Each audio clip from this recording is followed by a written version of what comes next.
Welcome to a journey through time. Before you lies Pompeii, a city frozen in the instant life was cut short, its streets, markets, and homes buried beneath the fury of Mount Vesuvius.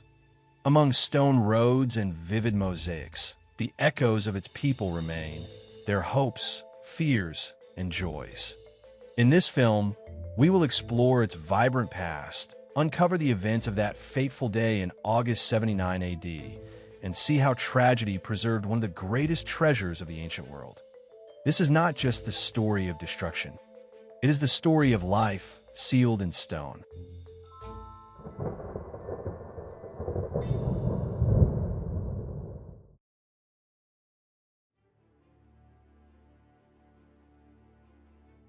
Beneath the bright southern sun, where the gentle curve of the Bay of Naples met the fertile slopes of Campania, a city once thrived in the shadow of a mountain that seemed eternal.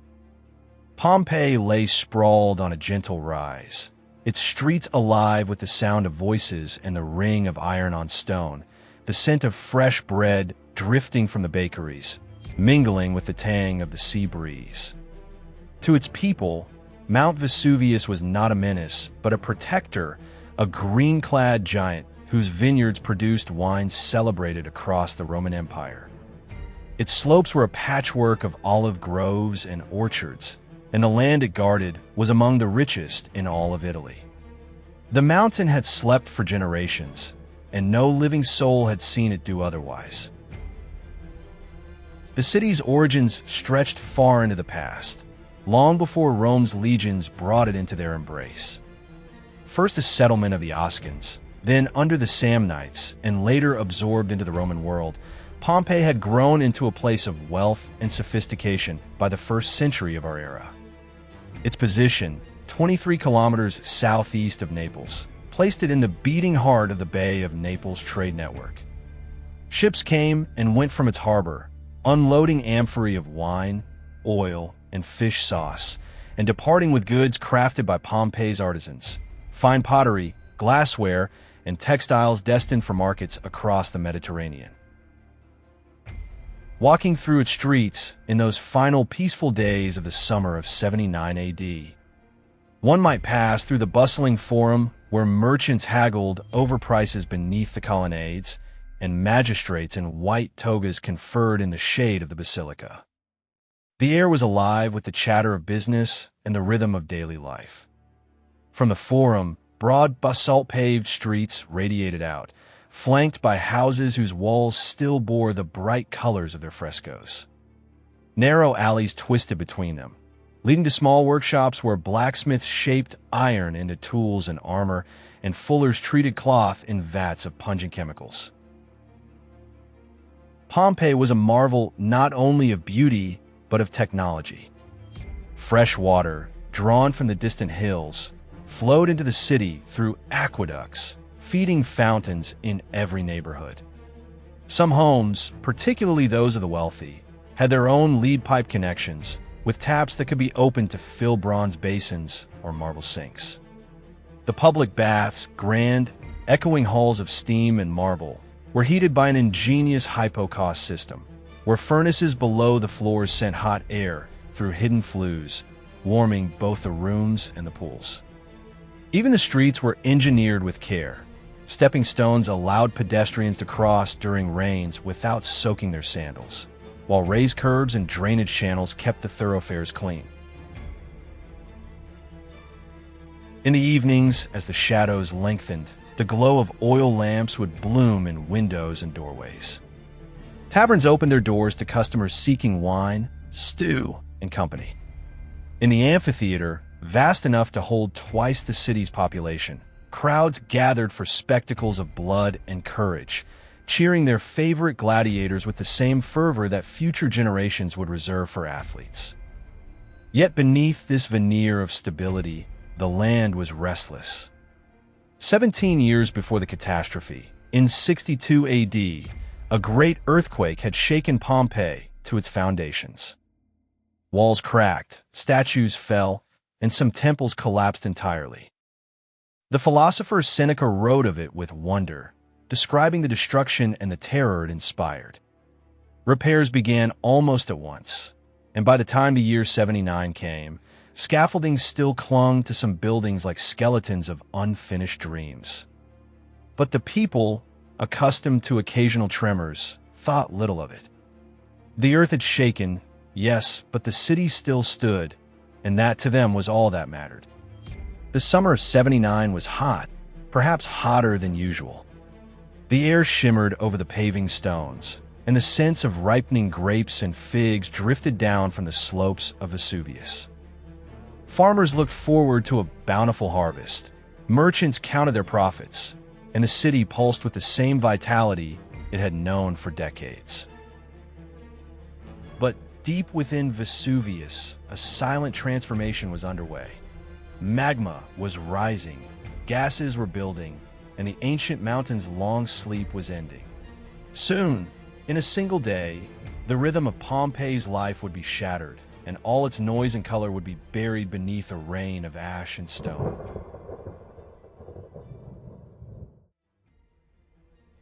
It began as a morning like countless others before it. The 24th of August, 79 AD, dawned warm and bright over Pompeii. The streets were already alive with the calls of merchants setting up their stalls, the clatter of wagon wheels on stone, and the distant hum of activity from the harbor.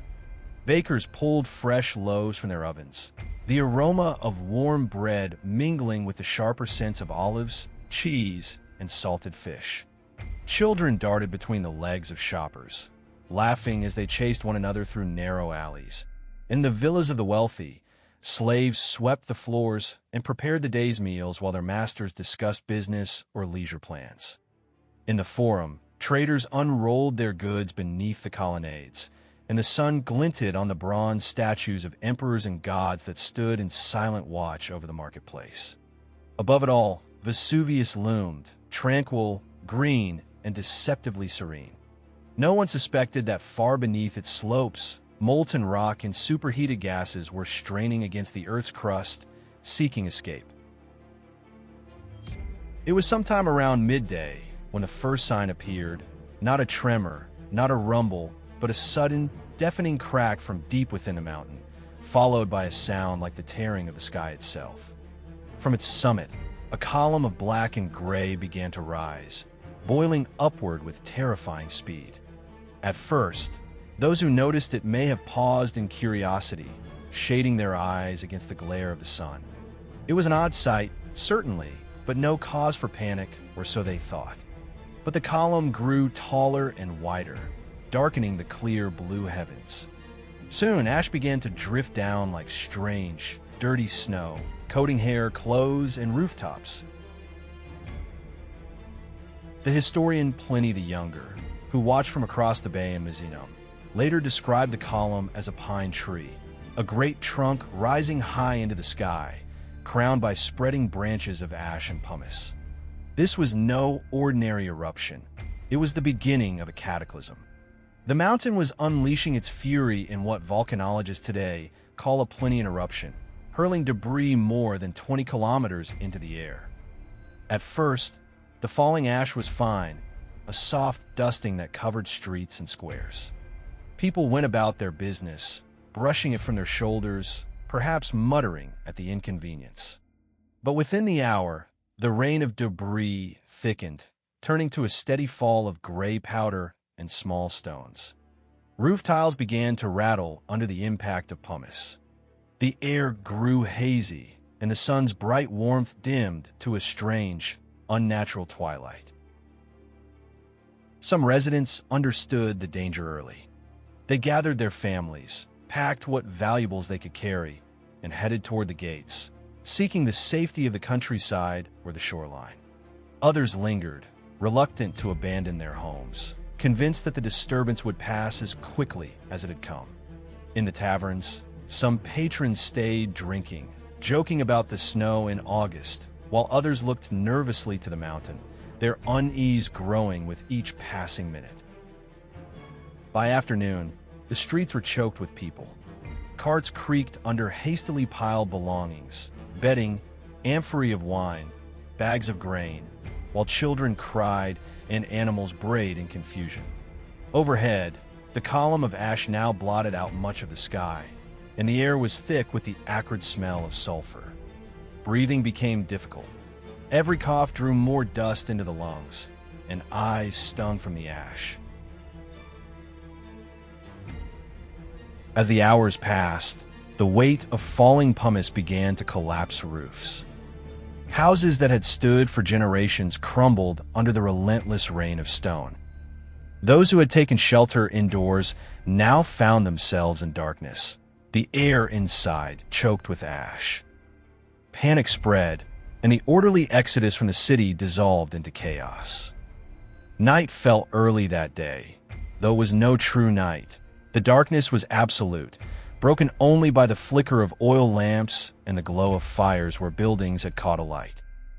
The sound of the eruption was a constant roar, like the bellow of some vast and furious beast, punctuated by the crash of walls giving way and the desperate cries of the trapped. Still, the most lethal phase was yet to come. Through the long hours of the night, Vesuvius hurled its contents into the sky, the columns swaying and shifting in the winds.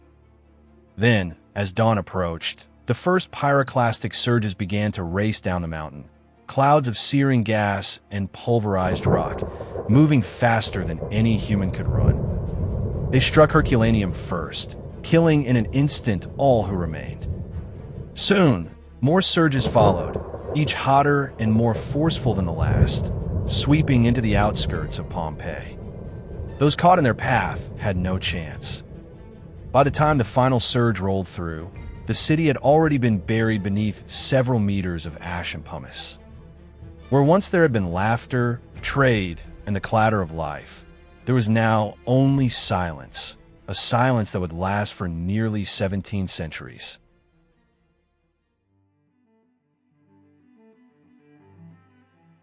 Centuries passed, and the name Pompeii faded from memory.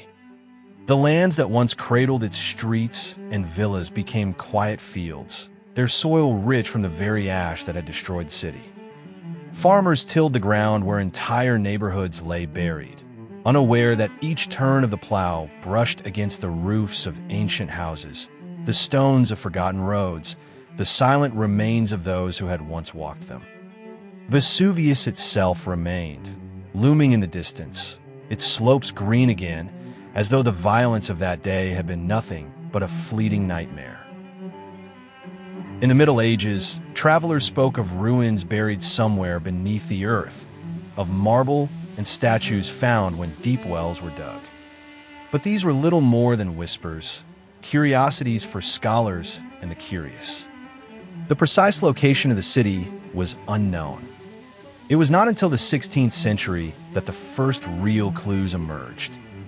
In 1599, while digging a canal to divert the Sarno River, workers struck ancient walls adorned with frescoes. For a moment, the past peered through the veil of centuries, but the find was quietly covered again, perhaps because the images, some of them erotic, offended the sensibilities of the time. The earth closed over Pompeii once more. Nearly 150 years later, in 1748, the veil would lift again. This time, there was no turning back. Under the patronage of the Bourbon King Charles of Naples, excavators began to uncover streets, buildings, and objects that seemed as if their owners had stepped away only moments before. The ash had preserved everything: the shape of loaves and ovens, the bright colors of painted walls, even the wooden beams of doors and furniture, now turned to fragile charcoal. The work was slow and often careless in those early days. Digging was done as much for treasure as for knowledge, and many artifacts were removed without record. Still, the sheer scale of what lay beneath was astonishing. Here was not just the ruin of a city, but the city itself, caught in the midst of daily life, its tragedy frozen in time. As decades passed, archaeological methods improved. By the 19th century, excavators had begun to understand the significance of what they were finding. In the 1860s, the Italian archaeologist Giuseppe Fiorelli introduced a technique that would forever change how we see Pompeii's final hours. He realized that the layers of ash contained hollow spaces, voids left where bodies had decayed. By carefully pouring plaster into these cavities, he created casts of the victims, capturing their final moments in haunting detail. A man shielding his face, a child curled against its mother, a dog still chained in its yard. These forms gave a voice to the silent dead, and visitors could not look upon them without feeling the weight of history pressing close. Today, walking through Pompeii is like stepping into another time. The streets still bear the ruts of cart wheels, worn deep into the stone by years of travel. Fountains stand at corners, their spouts ready to pour water for passers-by. The houses of the wealthy still display their mosaics and frescoes, scenes of gardens, gods, lovers, and battles, the colors remarkably vivid after 2 millennia. In some rooms, the delicate stucco still clings to the walls, curling in graceful patterns, as though the plasterers had left only yesterday. Perhaps most extraordinary are the small, intimate remnants of daily life. In one bakery, a round loaf of bread sits on a shelf, divided into 8 segments by the baker's hand before baking, its surface darkened not by the oven's heat, but by the firestorm of Vesuvius.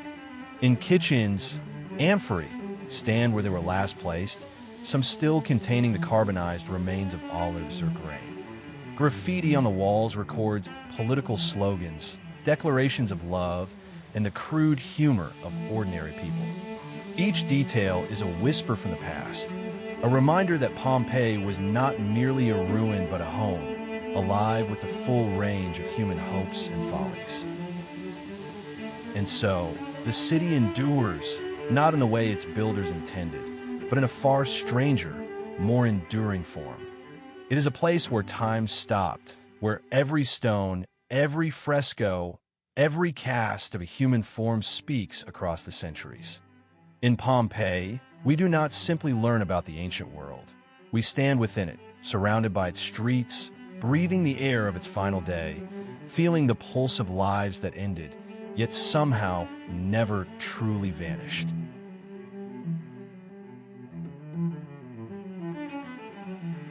And so, if you stand there today, on one of Pompeii's sun-baked streets, the air still carrying the faint scent of dust and stone, you can almost hear it, the faint echo of footsteps, the murmur of voices long gone. The sunlight spills across the worn paving stones just as it did that August morning, casting shadows in the doorways of shops and homes where no one has lived for nearly 2,000 years. Somewhere, a lizard darts across the wall of a garden. The same walls that once enclosed the laughter of children and the fragrance of fresh bread cooling on the baker's shelf. In the distance, Mount Vesuvius rises against the sky, calm and green, its slopes drowsy under the weight of the summer heat. It is a view that can lull you into forgetting what lies beneath. But the silence here is not the silence of peace. It is the silence of a moment suspended forever. Every doorway, every stone, is part of a story that stopped mid-sentence. The people of Pompeii did not know they were walking toward their final day. They woke to sunlight, to the familiar bustle of life, believing in the rhythm that had always been.